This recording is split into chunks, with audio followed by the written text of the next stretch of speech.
Hello, this is really fantastic. Anne asked me to do this a few months ago and it seemed like a good idea then. I'm a bit more nervous now. But I'd like to acknowledge that we're on Araluen land and acknowledge in particular the Mparntwe mob who have had a continuing connection to this country since time immemorial. A connection to the ranges, the riverbeds, the rocky outcrops, and I'd like to thank them for protecting this land and acknowledge how difficult that job has been since the beginning of colonisation. I'd like to acknowledge the descendants of the Bungalow people who are here today. I've talked about my research in Melbourne and online, but to talk with descendants of the Bungalow in the room is a really different thing, and I'm humbled by you, and I hope that I hope you're happy with what I've done or okay with what I've done, and yeah. I'd also like to acknowledge Deakin University, who provided incredible support. The School of Communication and Creative Arts, and which is broadly in the field of humanities, and say that humanities is part of our humanity, and it must not be diminished, it must not be defunded, and as it is being at the moment. It's a real, it's a bad thing for our society for that to go on. What else? So the story, I'll just go into it. How I came to do this work about the Bungalow. Right. So quite a few years. I've lived in Alice Springs and Central Australia since 1989, and as I learnt more about the history, I became quite passionate about it. And it seemed to me that that you needed to understand the history of Central Australia to understand the present. And I set up this guided walking tour, Foot Falcon walking tours of Alice Springs, which I ran for about 10 years. And I used to walk with my guests all around town and talk about all different aspects of the town as we came to various sites. So I talked about, so we started at Adelaide House, I talked about that this was Mparntwe country, and I talked about all the different language groups that come into this town. I talked about the beginning, like John McDouall Stewart and the telegraph line and the Cameleers and art and goodness, I talked about the Pioneer Theatre, the first theatre in town, and the Stewart Arms Hotel, and just everything as we walked around. I talked about what we came to, or things that used to be there that aren't there anymore. And and in that book that I'm holding in that picture was lots of maps and photographs that helped illustrate what I was talking about. Anyway, one of the things I talked about was this first bungalow, and it was the first bungalow in Alice Springs. It was it started off as a tin shed, and so that was one of the stories that I told. And quite honestly, I mean, I really always loved doing these tours, and whenever I got home, my daughter Marley would say, "How was your tour?" And I'd always say, "It was a great tour and they were wonderful people." Oops. And it was always wonderful. But sometimes I did get a little bit sick of saying the same stories. But I never got sick of the bungalow story. I always loved talking about it, and I was always so interested in it, and my guests were always really interested in it. And so the story I used to tell them and show them this picture was that in 1914, Topsy Smith came to this town with her 7 children, with her 6 children and another on the way, and a big herd of goats. And they'd come in from Altunga, where Topsy's husband Bill and the father of all those kids had been living for a long time, and he was a gold miner. And in 1914, Bill died. So Topsy came into town, and Sergeant Stott was the policeman in charge of many things in the district, and he organised to have a tin shed built for Topsy and the children to live in. And then another Aboriginal mother, Mariah MacDonald, came along with 4 children whose father was a white man, and they lived in the tin shed as well. The tin shed became known as the Bungalow, And over the years that followed, Sergeant Stott started to have many children brought into town from the whole huge district who had Aboriginal mothers and white fathers. And they were all brought in to live at this bungalow until in the end there were about 60 kids growing up there. Also in 1914, Ida Stanley came to town and she was recruited to be the first school teacher for the town. She was brought to teach the white kids, but when she saw the kids at the bungalow, she wanted to teach them as well, and she applied for permission, and she was given permission to do that as long as they were taught separately. So she used to teach the white children in the morning for several hours, and then in the afternoon the bungalow kids would come for 1.5 hours. So that's the story that I told people.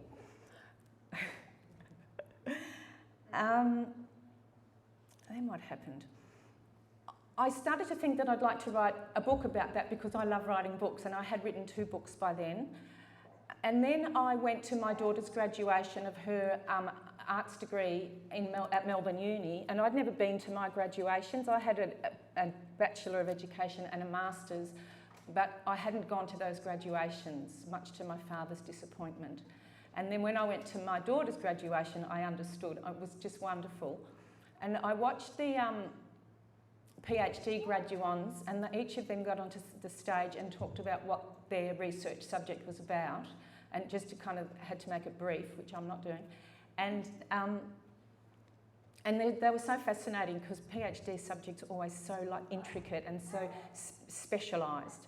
And I looked at those people and I thought, I want to do that. I want to be one of those people, not because I wanted to wear the gown and the hat, although I did want to do that particularly for my father, but because I wanted to care that much about something, and I wanted to put that much sort of academic effort into a topic. And because I love this, the story about the bungalow, and it really intrigued me. And it wasn't just the bungalow, but it was the beginning of this town. And I guess that's the thing about this story, that it is about the bungalow, and it's also a story of intercultural relations that lays the foundations for what's gone on in this town from then until now.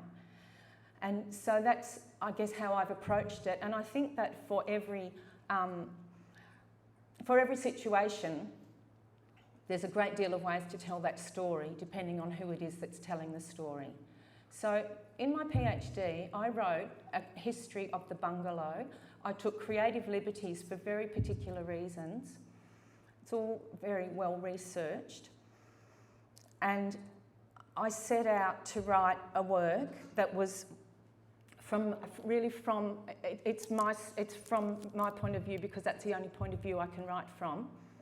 And it does involve other people's stories. And I have worked with other people whose stories are in this work that I've written to get their stories. And often where I've used other people's stories and told other people's stories, I've done it in their own voice. And I also sent that work to the various people for them to approve or to ask for changes before the final product. I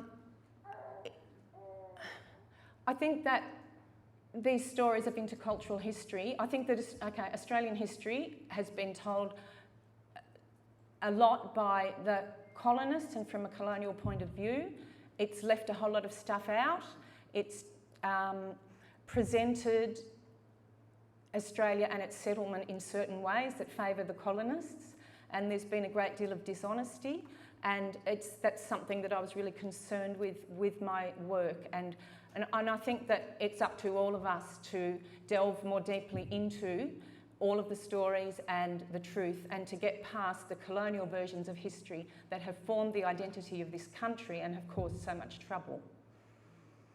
I found a quote by a writer, visual artist and academic of Aranda Chinese and Anglo-Celtic descent, Jennifer Martiniello, who said, "For many issues there is also a white story, not just a black story. After all, we didn't create the last 200 years of crap all by ourselves." Yeah. So I like that. But this isn't a black story or a white story. I think it's a story of intercultural relations.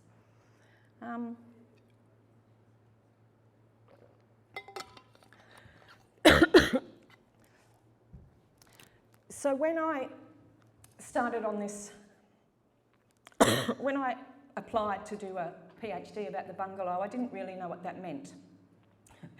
And so that's unfolded as I've gone. But in the end, or as I went along, I realised that I wanted to write a book about the bungalow and the context in which it existed that draws on my own positionality, so that it comes from my heart and my mind. It draws on who I am, that it's ethical, to tell a story that captures the time, space and place of the bungalow. So I wanted to make it a book that you could really feel the place and feel, like, try and get a really strong sense of where we are and what it was like.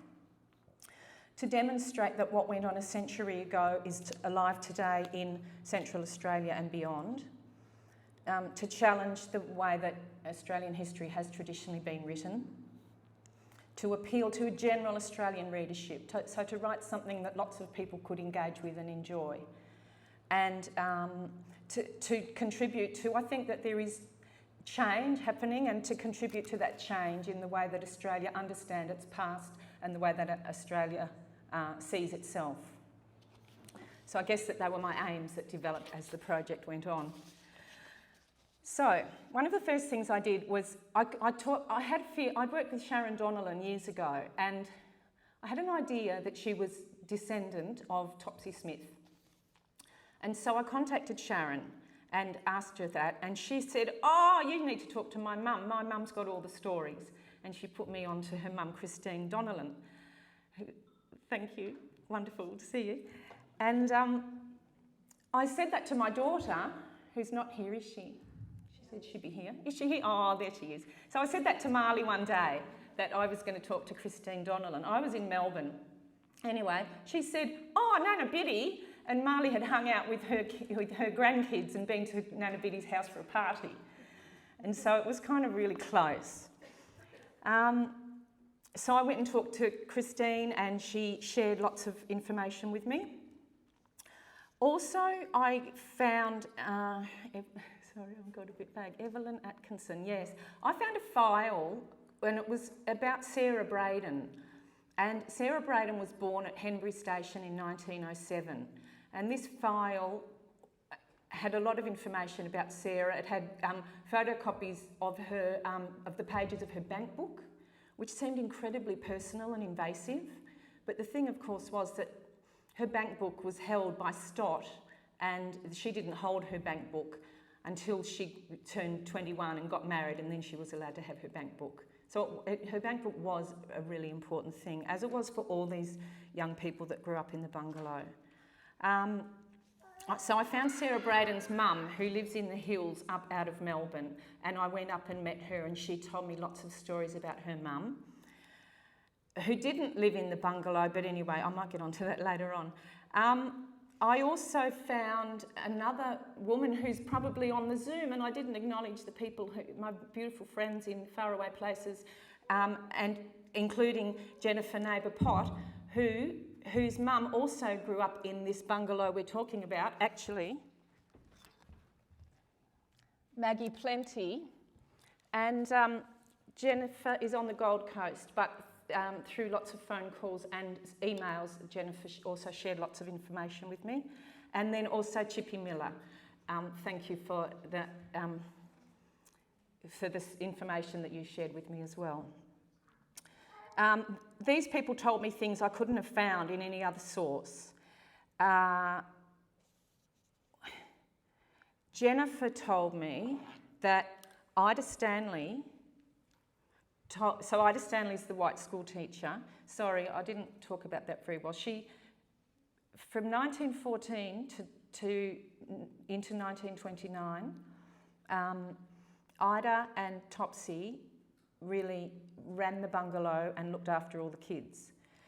with Sergeant Stott overseeing things. At the end of 1928, they moved out to Jay Creek. That's kind of down the track. Anyway,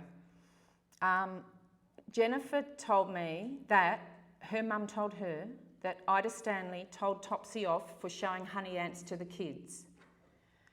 She also used to put her hands on Maggie's face and call her my little pet, and that's a practice that Maggie carried into her own parenting. I guess what I'm going on to here is all the different sources of information that I used to build up this whole picture. Something else that I found really interesting was that Mrs. Stanley asked the children never to drink alcohol because her husband had died from it.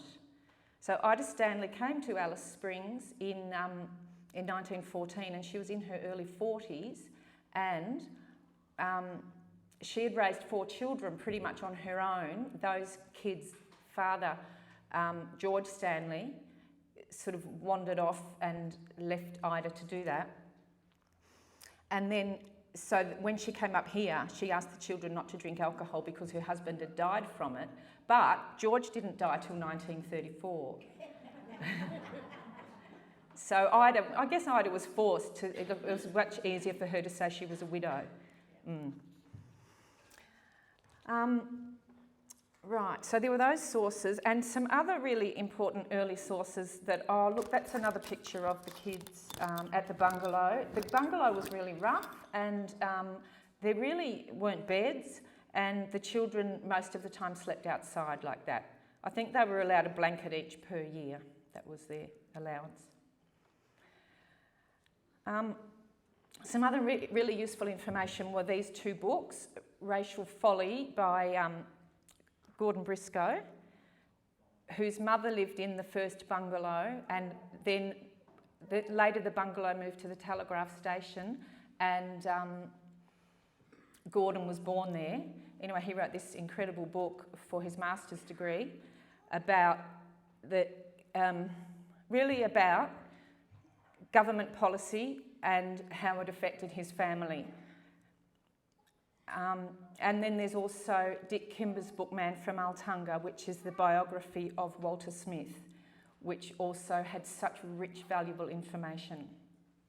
So they were 2 books that really helped inform my research. And there was one other book that I couldn't find a picture of called I Can Picture the Old Home So Clearly by Tony Austin.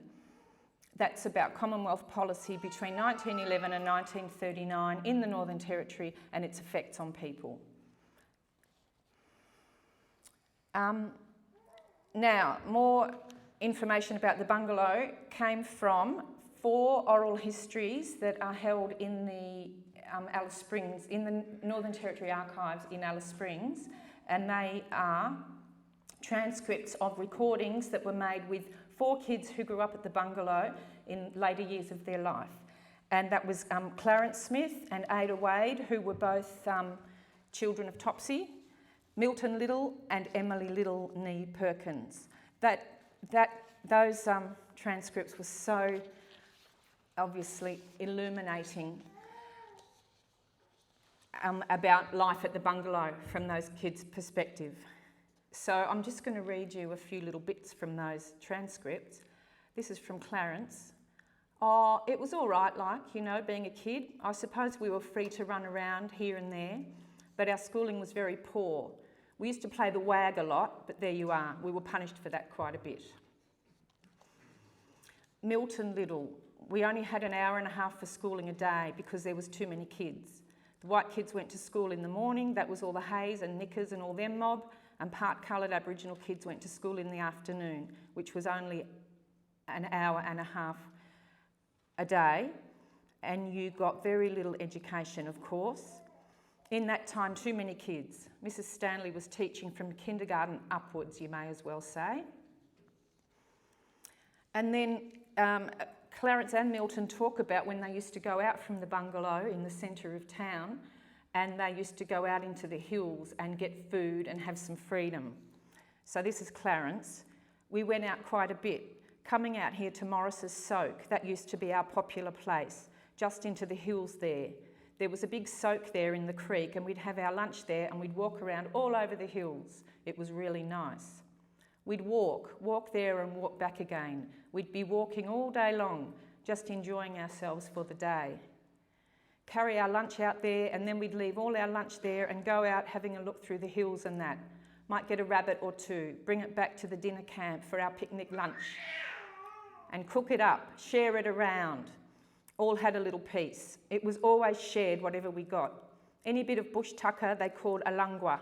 They're like a long, very much like a prickly pear, and cook that in the ashes and you could eat that. It's very nice. He was prompted to talk a little bit about the Aboriginal people in those early days. He said, well, they were very nice to us, the old people. We used to talk to these old people and they used to advise us not to be frightened of any Aboriginal whatsoever, that we were safe and we belonged to them. They wanted us to just live quietly and be one of them, not to be frightened of them because they'll never ever hurt us. So that gave us a lot of confidence amongst the Aboriginal people. They lived everywhere really. There was a big camp there behind that little hill opposite the hospital where the Shell service station is. So in the early days, the town of Stewart, that then got its name changed to the town of Alice Springs, was really right in the heart, like around where the mall is, and there. And so out where the petrol station is, there was a big Arunda camp, right on the outskirts of town. And then this story from Ada, Mrs. Jones had a store where Ansett is now. We used to go over there and buy some lollies. She used to hunt us out and call us Jubilee mixtures. We wanted Jubilee mixtures, see? She said, get out you Jubilee mixtures yourselves. She was terrible to us. And we used to call her Bandy Bandy because both her legs were that bent, you know. And so, at any rate, she told old Stop, the policeman, so the policeman come along and give us a terrible hiding. Never mind about the Jubilee mixtures stuck up for her because we called her Bandy Bandy. And they both talked about the sports days. At Christmas and Easter, the station people used to come and put lollies in and make a sports day. And Clarence said, we used to have a wonderful time. We used to get lollies, fruit and that from travellers that used to come in or people from the mines and stations. And there is the sports day. Oh, one of the sports days, 1924. So that's the bungalow. And behind the bungalow is the Stewart Arms Hotel.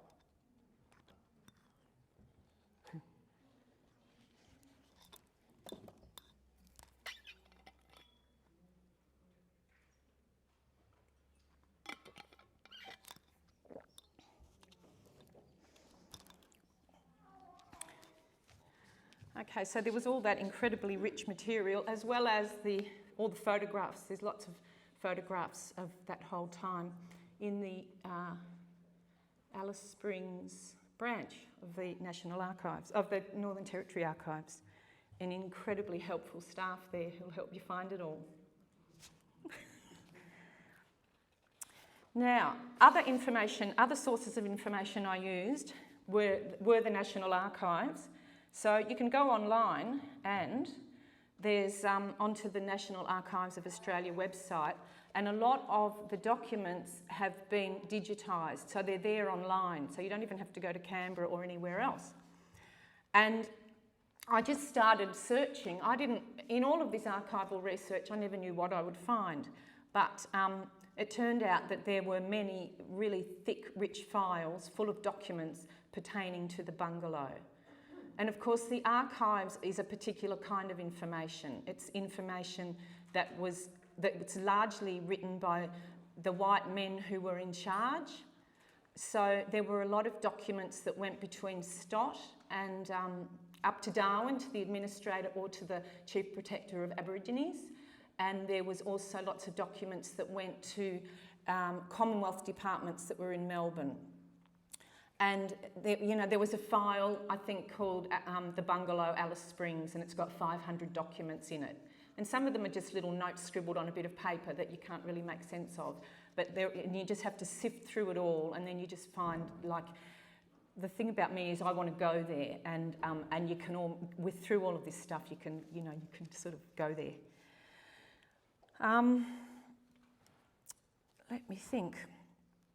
Yeah, there was a few things written by Ida Stanley. There's some samples of Ida Stanley's handwriting, and there's some samples of work that were done by Bungalow kids when they were at school, samples of work that she sent to the minister in Melbourne.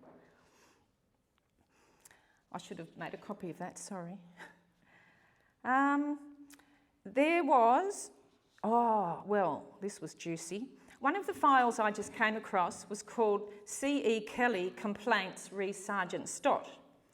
And in 1917, Constable Kelly was posted to Alice Springs, and he stayed for a few months, and if he stayed for 12 months he wouldn't have had to pay the fares to come here and then to leave, but he only stayed for a few months, and after he left he wrote a letter to the Inspector of Police in Darwin, and he made 13 complaints about Sergeant Stott. It was like this really long handwritten 3-page letter about everything that was wrong with Stott. That he was a bully, a drunk. He used his men not for police work but as private servants. He didn't allow Kelly to use the police horses. Kelly had to use the camels when he went out on patrol. What else did he do? The police paddock was down through the gap, between the gap and the next range, and through that whole area that's Blatherskite Park and the RSPCA and all of that. That big area there was the police paddock where official stock were kept.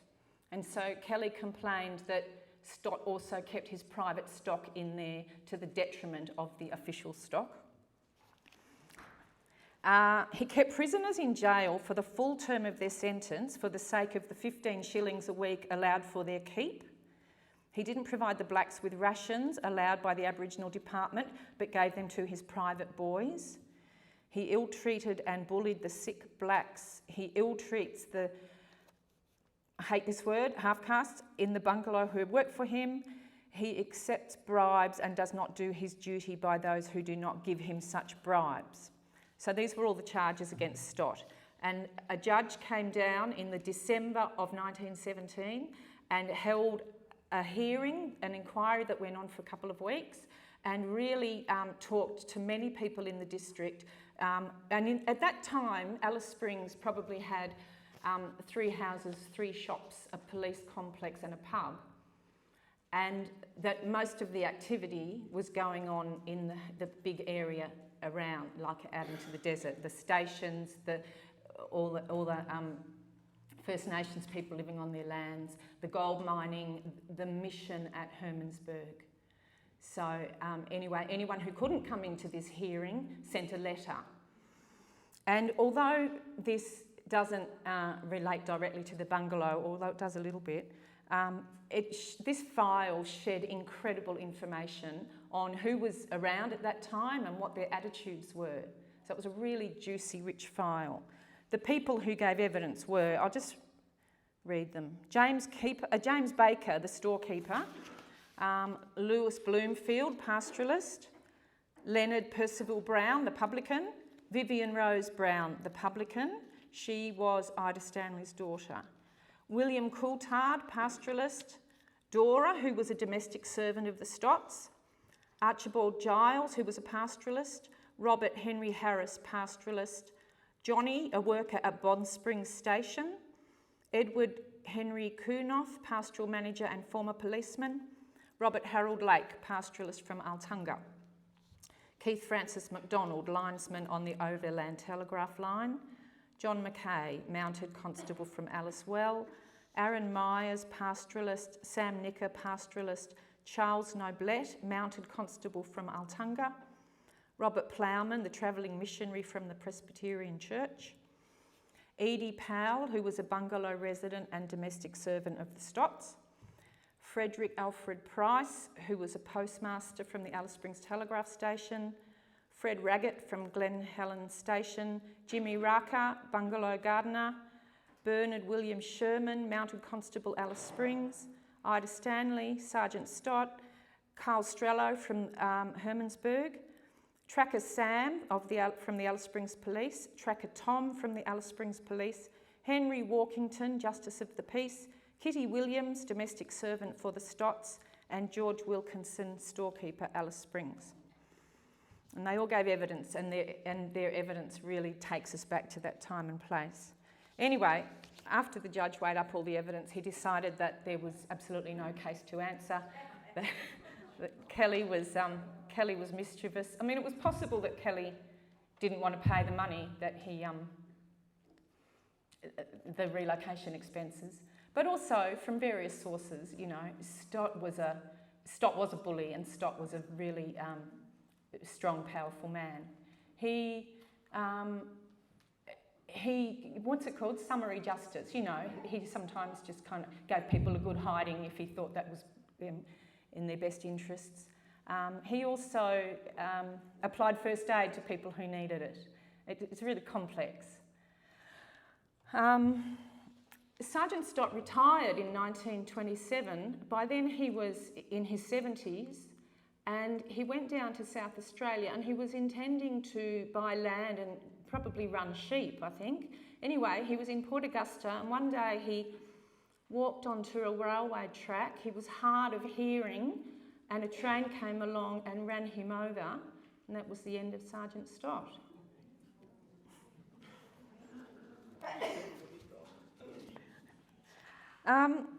Sarah Braden, I touched on her. I found a file about Sarah, and that's right, all her bank details and all this information. Sarah ended up in Melbourne at 808 Nicholson Street, North Fitzroy, where she lived with the Crittenden family for probably from the age of 13 to 21. And then in the file it says that she is engaged to be married to a very respectable young man. That was the general opinion, and so because of that she was allowed to have her bank book. Anyway, I found Sarah Braden's. So she, when I first found this file and found out about Sarah's circumstances, I figured that she would have lived at the bungalow, but her father sent her to what's it called? What's that town called where the trains used to get up to? Udnadada, thank you. Her dad sent her to Udnadada to go to school there, but then he found out that she wasn't being cared for properly by the people she was living with, so then he organised for her to go and live with the Crittendens in Melbourne. Then I found her, so after she married this fella, they had this one daughter, Evelyn, and I was able to find Evelyn and go and visit her. And so because Sarah was going to marry this man, she could then be the kind of property of him, and so they agreed to give her her bank book, and she would no longer be a ward of the state. Oh look, there was Sergeant Stott. We should have a little look at him.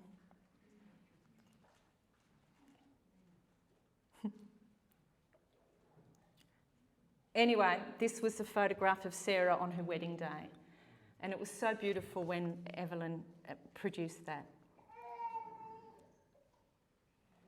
It was, yeah, I don't know, it was just amazing to read all this material about Sarah and then for her to become very real. What Evelyn told me about Sarah was that she was a great cook. She made great sponges and scones. She killed the chooks and skinned them, and was a really good horse rider and a great shot with a rifle. She was a special person and everyone loved her. A wedding invitation was mailed to Alan Braden, her father, at Henbury Station, but he was out droving and he didn't get the invitation until he'd got back in and the wedding had already passed. Evelyn and Trevor had 4 sons who are all now grown up with families of their own. They're proud of their grandma and what she achieved, and they love the Aboriginal side of their story. In the archives, what's the time? Really?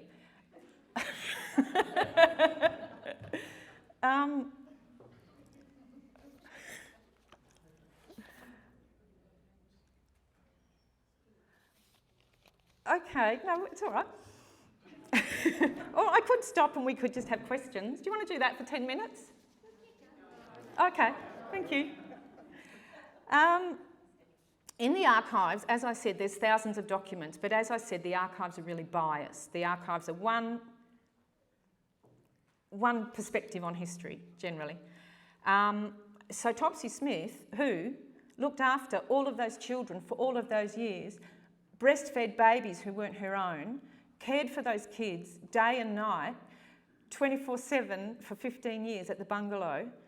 She is mentioned by name 4 times in the thousands of documents that there are. She never got paid a cent for what she did, whereas, you know, like other people are so celebrated and glorified, and Topsy just went along and did this. In 1923, Baldwin Spencer, who was by then, I think, the curator, director of the Melbourne Museum, he was asked by the government to come up and do an investigation into the well-being of the natives at the Bungalow and the Hermannsburg Mission. And he came up and he wrote an extensive report about the Bungalow. No, that's not what we want. No, it doesn't matter. Anyway, he wrote this extensive report, which is all on file. And it does he gives details about these. There were 3 tin sheds by now that the kids lived in and that the cooking was done in. And so he gives extensive details about the dimensions of each and what each one of them contained. He kind of paints quite a clear picture of what it looked like. And this is a little bit that he wrote from that report. At night time, Topsy Smith takes charge, but each evening the matron comes, that's Ida Stanley, and sees that all the children are in. There have been occasions on which requests have been made to Topsy Smith for girls, and attempts have been made at night to take them away, when she had to seek the assistance of the matron and Sergeant Stott. So that was one of Topsy's extremely challenging roles, because the Bungalow was, I never told you this, so the Stewart Arms Hotel was where the entrance to the Alice Plaza is now, right there on the corner in the Todd Mall. That's where the Stewart Arms Hotel was. And it shared a back gate with the Bungalow. And when those white men came to town and had a charge, some of them would go and try and get girls from the Bungalow. And so Topsy had to fight them off. And sometimes she'd have to send kids to go and get Stott or Ida Stanley to help her. And in fact, almost from the beginning of this Bungalow, all kinds of people criticised its location because of these drunks from the Stewart Arms, and said that it needed to be moved to somewhere else, and that it needed to be better conditions than it was. And there's actually hundreds of those documents that you read in the files are letters between the federal government departments and Alice Springs, talking about how are we going to move the Bungalow and where are we going to move it to. And the deliberations went on and on and on and on for years. There was just this complete inertia. They just couldn't manage to do it. And in the end, just before the train line reached Alice Springs, the train line was coming and it was going to get here in 1929. And so they'd been talking for so long about where they could move the Bungalow to. Anyway, Jay Creek was completely inadequate. There was a site out there, but it was really much more rough than what the kids were even living in town. But anyway, they picked them up, they took the sheets of iron and the whole lot and went out to Jay Creek, because they needed to protect those kids from the railway workers who were coming to town. So they lived out there for 4 years until a post office opened in Alice Springs, and the telegraph station was no longer needed for communication, and then the Bungalow was moved from Jay Creek to the telegraph station. So that's beyond the scope of my research. My research really went up to when they moved to Jay Creek. And Emily Little, where are we? Oh, that's perhaps what it was like. Emily Little said, who was brought to live at Jay Creek in 1929, she said it wasn't even fit for a dog to live in those days. They slept on concrete floors, sharing their blankets to make things a little bit more comfortable. There was a little bit of kitchen on the side where the girls used to do the baking, and one out of the 2 stoves was good enough for baking bread. That's how it was for and then I say that's how it was for the next 4 years at Jay Creek. I'm going to finish with a little bit of my writing. So I wrote a book about all this, which isn't a book. It just looks like this. But it will be a book one day. And this is how I finish. One day I went out to Jay Creek and I sat down and then I thought about them all out there. At Jay Creek, time commingles. There's the ancient past held tightly in the landscape, and then the white tin church of the frontier. There's the busted down Besser brick and the odd disposable nappy and flattened VB can that suggest an element of passing traffic. Where ancient rock meets disposable nappies, where missionary worship meets a postmodern author, where birds continue to sing the pretty tunes they composed before humans were invented. At Jay Creek, as across Central Australia, the past and the present swirl together. In the riverbed I sit, envisaging it filled with water and the children splashing and squealing and playing about. I hope they were allowed to play in the river. I picture them scampering through the hills, laughing and learning and tasting sweet droplets of freedom against the crude, controlling forces of their lives.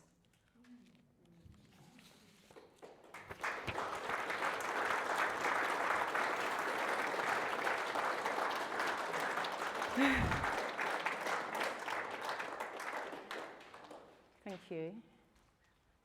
Does anyone have any questions of Linda? I think it would be good to hear from you if there's any clarification.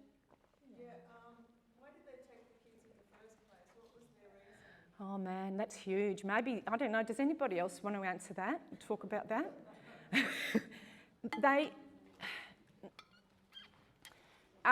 It was an Australian obsession, and it was more than an Australian obsession too. I mean, it was a worldwide thing that all colonists did, because they were obsessed by children who had mixed white blood and Indigenous blood, and I don't know.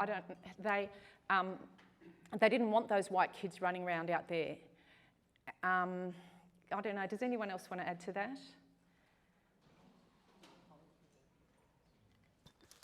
No, okay. One thing I wasn't sure about was my understanding always of the bungalow at the telegraph station. It was really all. Sorry. Oh. I was always of the understanding that the bungalow was all stolen generation children who were taken there and who were kept there.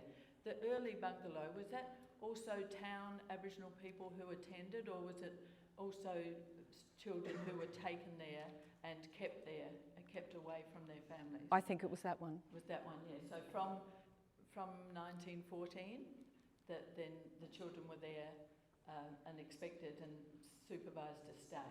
Yeah. Okay, that was just a question of mine, an uncertainty about whether that was from the outset. Yeah.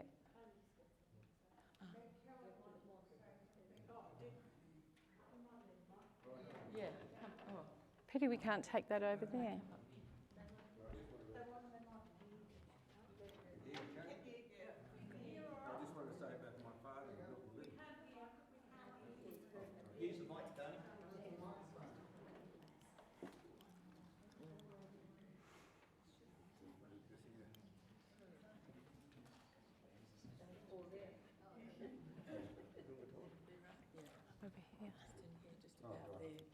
Can't even see that.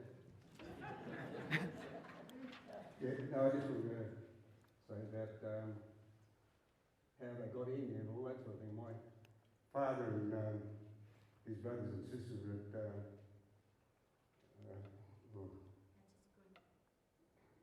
down there at Deep Well, where my grandfather was. He was a white man from South Australia, Little, and he came and he lived my grandmother, who we met at the telegraph station, and took her out there because she had them kids. But in that time, when they had Dad and his brothers and sisters, and they were brought into town, the police patrol picked them up, and I went out to see Grandpa when they did the patrol, and they said that those kids had to come back into town, into the telegraph station. And Grandpa didn't have nothing to say about that. After they took him away, Dad never saw his father again until he was about 21 years old. After leaving the telegraph station and going out to work on the cattle stations. So he went out to Bob Pearl's, Woodgreen Station and that place, and all around even doing the Stewart Highway when he was about 12 years old. He only went to about grade 4 or something, but that took him a long way, that grade 4, because in his time he did a lot to help a lot of Aboriginal people when he left. A lot of people that didn't know how to talk to other people or get in touch with people. So he did a lot for people, Dad did. And he became a station owner. He ended up buying the station off his father, him and his brother, Arthur Little. And Harold Little took over Mount Ebenezer and started that up. So they did pretty well out of going to that high in school. But as time went on, they couldn't keep up with anything. The education and all that sort of thing, because they become businessmen in town, you know. But they lost all the work and everything because you had people coming up from south, taking over the place as the place got bigger. You know, that's how it went. And so I just thought I'd mention that. But they went through a pretty hard time, like they say there, about Dad and all those, and what was his name again? Scott, yeah. Dad didn't like him and he didn't like anybody. So that's the way they treated them, those kids. You know, they're only little kids like this to be hammered around by those big police officers and whoever they were. They just had too much authority. Yeah. And the people like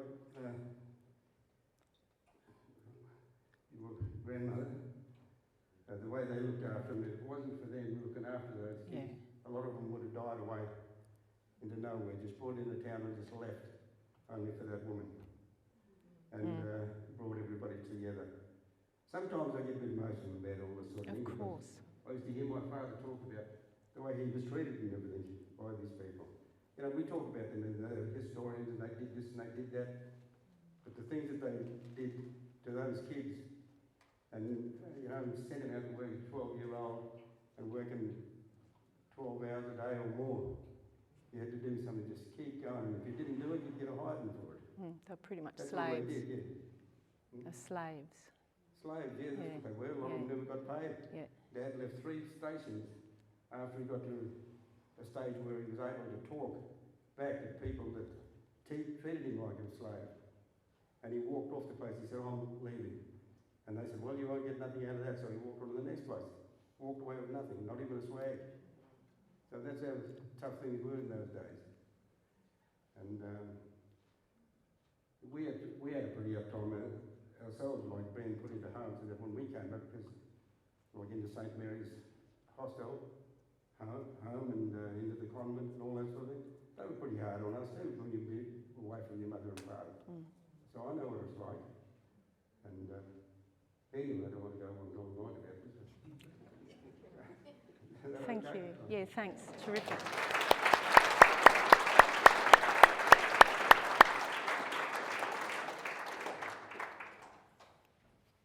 Any other questions?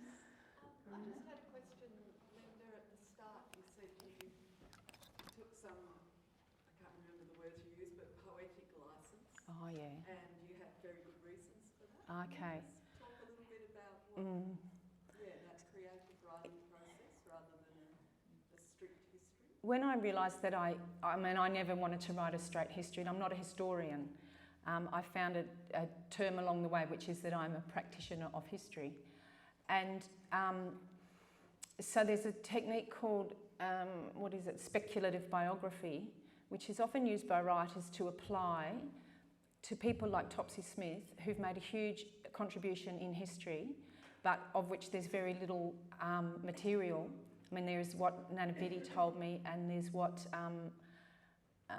was in the transcripts of the oral histories, and then there were the 4 things that the mention she got from Spencer.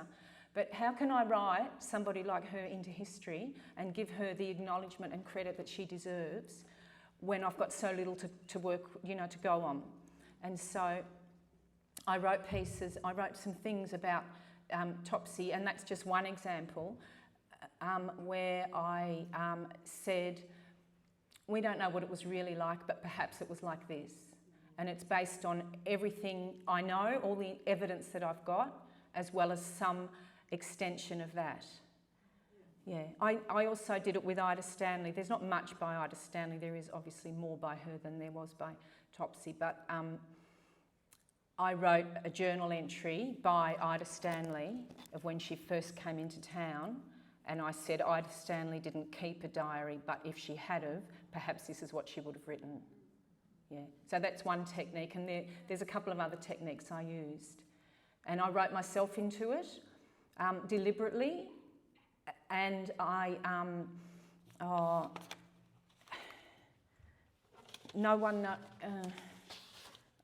just want to give you an example of how I wrote myself into it.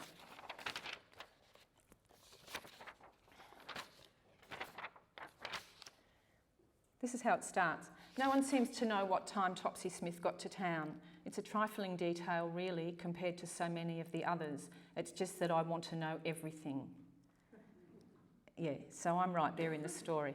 I want to go there and live amongst that whole fiasco that was frontier Central Australia, early last century when Alice Springs was just getting going. No, you don't, my daughter insists. Imagine the racism, imagine the sexism. She's got a point there, no doubt. Yeah.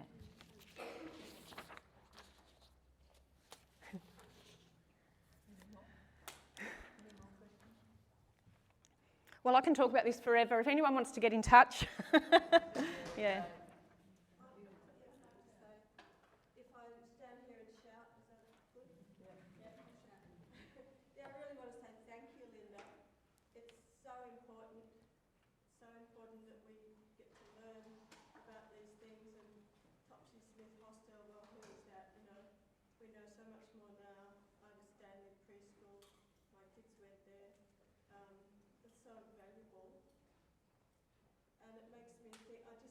I want to pay some tribute to Alexis Wright also, because when I think about Tracker's story, if this has really got you and you haven't read Tracker, you've got to read Tracker.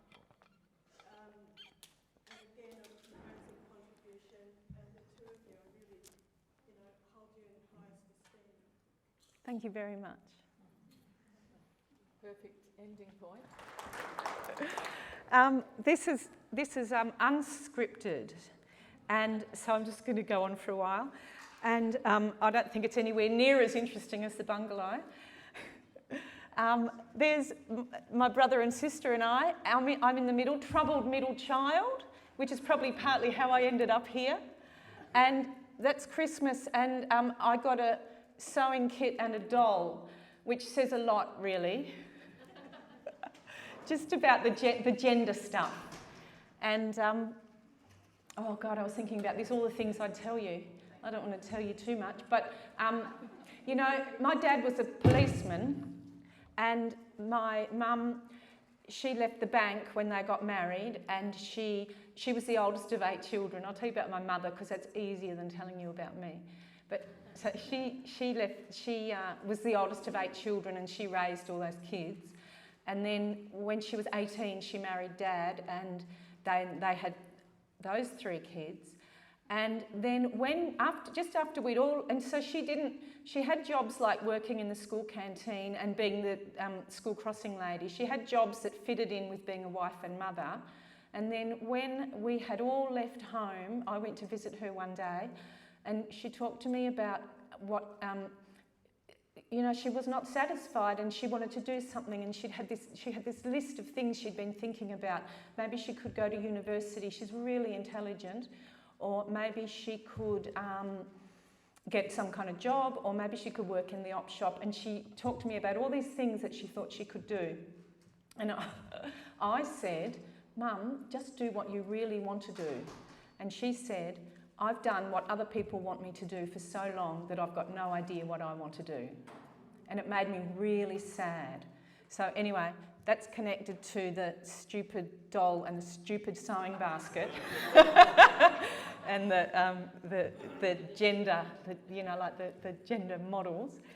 And that my brother was the golden child, and he was naughty and he got away with a lot of stuff, and he didn't have to care about how people felt, and he never read books, and it hasn't helped him. But anyway, that's all the that's all the gender, the stuff that I grew up with in the eastern suburbs of Melbourne in the 1970s, 60s and 70s.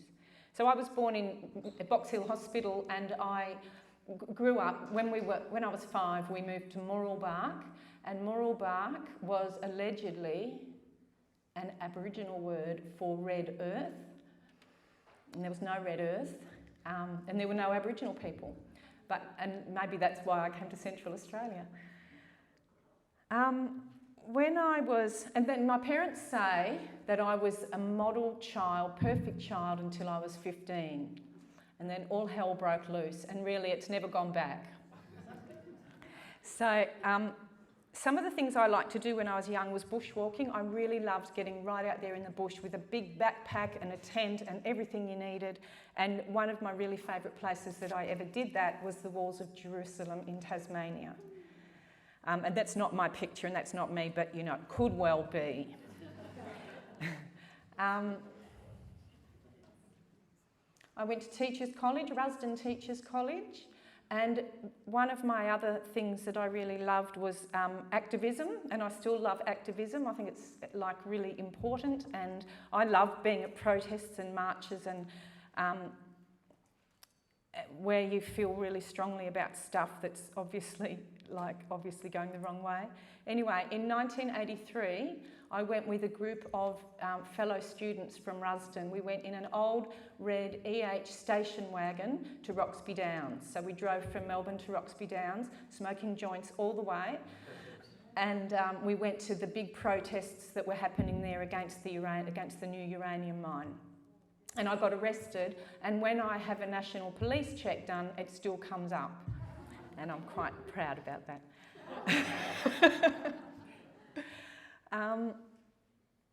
I also I lived in Tasmania. I did a year's teaching, and then I went to Tasmania at the end of 1988, and I went on what was called the Great Tasmanian Forest Walk, and that was a walk from the north coast to the south coast of Tasmania, organised by the Wilderness Society. I went for 6 weeks, and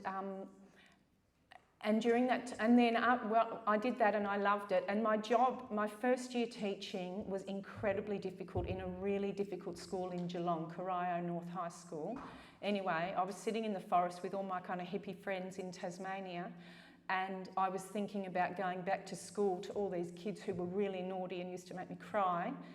And so I decided that I wasn't going back, that I was going to stay in Tasmania. So I did that for 9 months. And then I had a boyfriend there who lived in the forest, and he said to me, I've got some friends in Alice Springs, do you want to come and meet them? And Alice Springs was a place, it was this mystical place to me. I held it in awe, and I really wanted to go there. So we came up on the train, and his friends, his name was Yakka, and his friends were the Buzzercotts, Kevin Buzzercott and Judy and their kids out on the block next to Simpsons Gap. And we went and stayed out there for 6 weeks. And Kevin was then the director of IPA in the school, and we sat around a fire every night, and Kevin used to talk about culture, and he used to talk about the school. And I was a young school teacher, and I said, I want to work at your school. And he said, we only take teachers who've got experience with Aboriginal kids. He said, and I always remember, he said, to go out bush and get some experience. Them bastards are crying out for teachers. That's what he said. So I went to the education department. It was October 1989. I went to the education department office and I said, can I have a job? And they gave me one. And they just... They just happened to have an opening at Yullamoo, Warri Warri, Mount Allen. And so I went out there and it was really amazing. It was really, oh, here we go. There. The children were so beautiful and everybody was beautiful and I had a really wonderful time. Except, I guess, for the hard times. Like I remember I got boils all over me and there were hard things, but overall it was the most incredible kind of experience. And then while I was out there, I met Egan Paulson from Yullamoo and we had a relationship and we had a child. We had a child together and that's Marley, who was here earlier and now she's gone. And I've got lots of photos of me with Marley. Marley's an absolute joy and delight, but this is possibly my fave. And this is actually at Disneyland in California. And Marley is, in my life, she's so much fun and she's so smart and she's taught me so much and she helps me understand what it is to be a person of colour.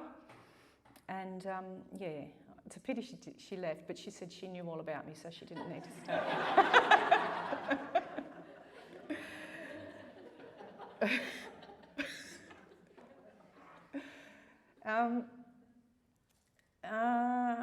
The next photo. Right, so I lived in Alice Springs. After I lived out there for a few years, I came to Alice Springs and I decided to raise Marley in Alice Springs. So I did that. And then after a while, because I was learning about the history and culture and I became really passionate about what that meant and how you could understand the town a lot more if you understood the history and culture, and how I hate shallow tourism, and I wanted to help people who came here to understand more about this town. So I set up foot falcon walking tours, which I touched on earlier. And so I used to walk, for 10 years I did it, used to walk with people around town and explain things to them. And we used to sit down in the Todd River and I used to read a piece of writing, which is maybe my favourite piece of writing I've ever done. And it's about the history of the town as seen through the eyes of the river. It's about colonisation and it's just sort of about what's gone on. It's very heartfelt, and sometimes when I'm really successful, people cry when I read that. Yeah, and then, so as I said, that's the passion for the bungalow came out of the Foot Falcon walking tours.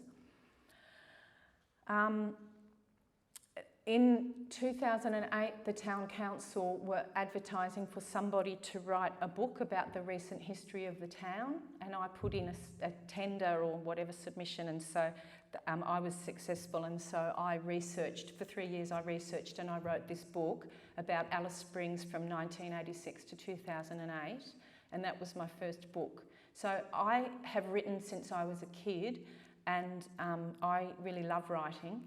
And to be paid to write a book just seemed like a brilliant thing, even though really when you worked it all out, I probably got paid $5 an hour for it. Yeah, and so then many years later, I decided, I actually had a boyfriend who was a writer, and when I told him about my life at Mount Allen and meeting Marley's father, he said, that's a really good story, why don't you write that story?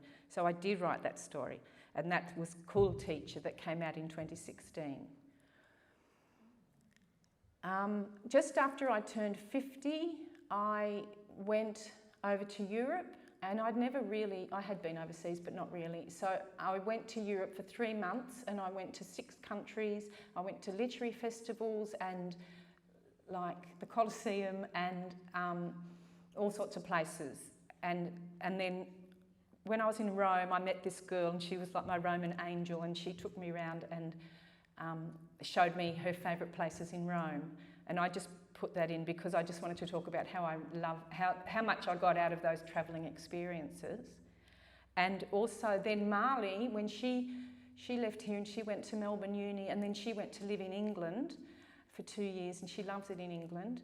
And I went to visit her one Christmas, and she was working and just before Christmas, so I said, I'm going down to Salisbury just to check. It was only, I think, an hour on the train. I said, I'm just going to go to Salisbury for a couple of days.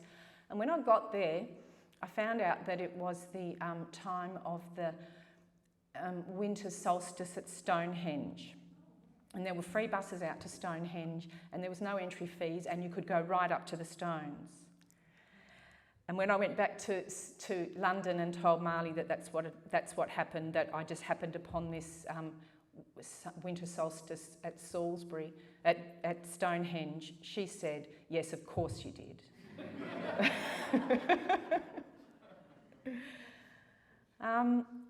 Here's my family when we all got older. That's my parents and my brother and sister and me and our kids. And they're in Melbourne, and I think that's a really hard thing about living in Alice Springs and having parents somewhere else. And so I really enjoyed going to Melbourne and doing my PhD and also spending time with my parents. And I'd like to go back and spend more time with them. Because that's a few years old too, that photo, you know, they're getting on. And the day I finished my PhD, I submitted it, and I'd spent 4 years like working, and then there was the Melbourne lockdown, and so I just was inside all the time working on this project, and never on one day was I sick of it. In fact, I didn't want to finish it, and I want to do another one. I really loved it. And anyway, but one day I had to submit it, so I submitted it. And then the next day I was having a cup of tea in the morning thinking, what am I going to do with my life now? And the phone rang, and it was Des Rogers, who might be still on the Zoom. And he said, "What are you doing?" And I said, just wondering what to do with the rest of my life. And Des was living in Brisbane by now, and he's the chair of Murray Watch, which is a really fantastic Indigenous organisation in Brisbane that just has turned 30. And so he said to me, we want someone to write a book about our 30-year history. Are you up for that? And I said, yep, you bet. So that's just come out. Yeah, and I reckon that's enough. Any questions? What next? Currently I'm working at Saturday preschool 3 days a week, and I work with the little kids, and I also work with their families and support the families to support the kids in their education. And I'm loving that job, and it's just a maternity leave position till April. So that's what's next until April. And then really after that, I'm not quite sure. I love writing and I love being a teacher, and so I guess the rest of my life will include those two things. Sometimes I overhear people say, I don't know what's going to happen next. And I think, like, don't you? Like everyone else does. But the truth is nobody does. But yeah, so that's all. And after you went out bush and got the training, did you end up going back and working at Urara? At Yiparinya? I did not, no. It changed by then, it had changed by then, and Kevin was gone. Yeah, yep. Anne? Yeah, Linda, it was great to hear all of that. And I was just thinking that Kate Grenville wrote that recent book, which was an imagined life about Elizabeth MacArthur, and she's imagined the whole thing, so an entire book. And to me, that's a much more extended version of what you've done. Oh, very good, yeah. I think that it's important to be honest with your readers, and so I think that if you make it very clear in your writing and clear from the start that this is what you're doing, then that's good. Yeah. That's it, there ain't no more. Okay. I'll just do one more little ad break, but let's just thank them. Thank you.